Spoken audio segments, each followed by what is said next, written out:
I'm going to teach you how to make your own custom set of press-ons right at home. So let's jump in, but first, subscribe to my channel. I ordered these nail stands from Amazon. They're the main thing you need to do press-ons at home, and of course, I'll link everything in the description. Born Pretty sent me a ton of nail products to play with, so I'll give you my honest opinion as I walk you through this girly Halloween look. First up, I'm sizing my nail tips. I want to make sure these fit sidewall to sidewall, and I want to perfectly fit along my cuticle line. Once I picked my sizes, I used this putty that came with the nail stands to adhere the tips to the stand. The stand allows me to easily hold the nail at any angle for whatever design I'm trying to achieve. You only need 1 square of putty for all 5 fingers. I've seen some people complain about the putty not staying on, but I didn't really have that problem.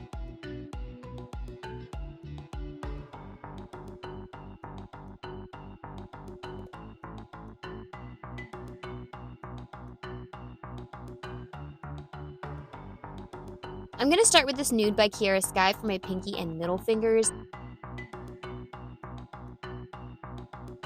Then use my first Born Pretty polish, this magenta gel polish, on my thumb and pointer finger. This solid gel gave me great color coverage. Look at it after just 1 coat, but it does apply a little thick, so remember that if you decide to get it.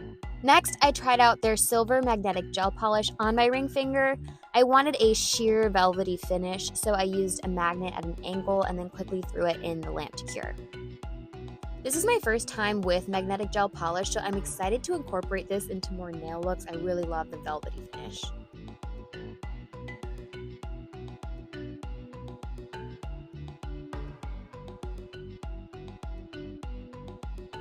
But my favorite product they sent me was this silver chrome polish. It had a beautiful chrome finish and applied really well, and that's what I'm using to do most of my nail art, starting with this spider web.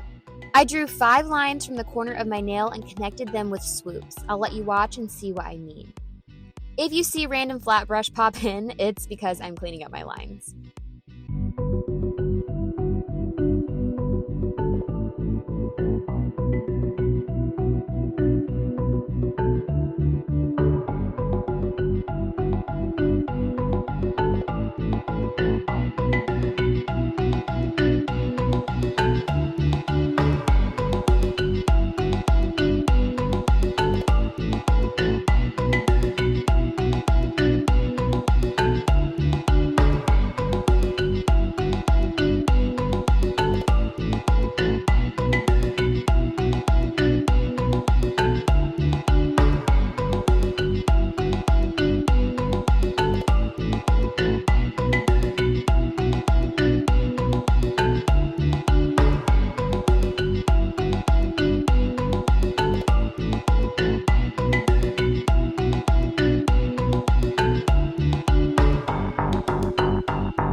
I also did a version with the silver chrome as the base and then the magnetic gel over top for a sort of hidden spiderweb effect.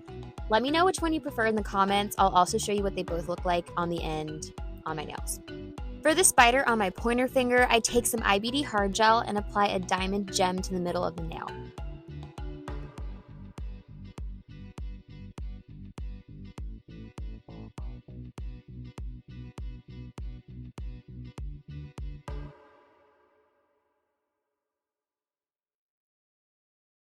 Then I use that silver chrome polish to draw little spider legs.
I want a pink blood spatter effect, so I take a dotting tool and kind of go crazy slashing at the nail.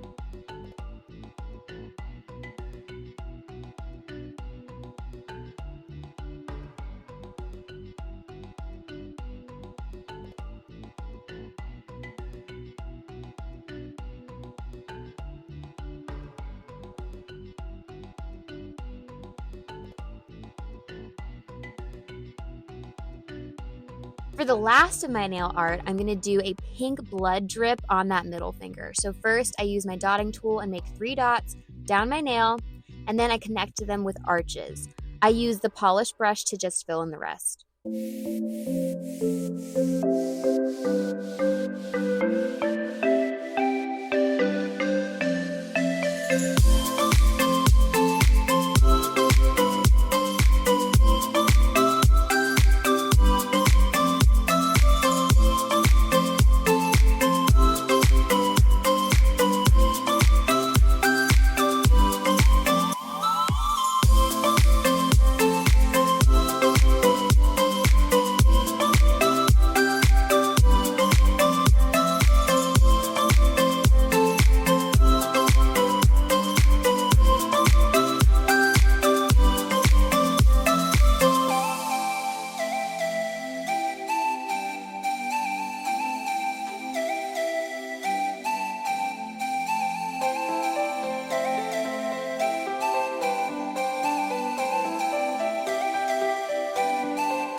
After top coating everything, here are my results. And here's the look with an alternate ring finger. Let me know what you think in the comments, like this video if you found it helpful, and of course, subscribe to my channel. Thanks for watching. Bye!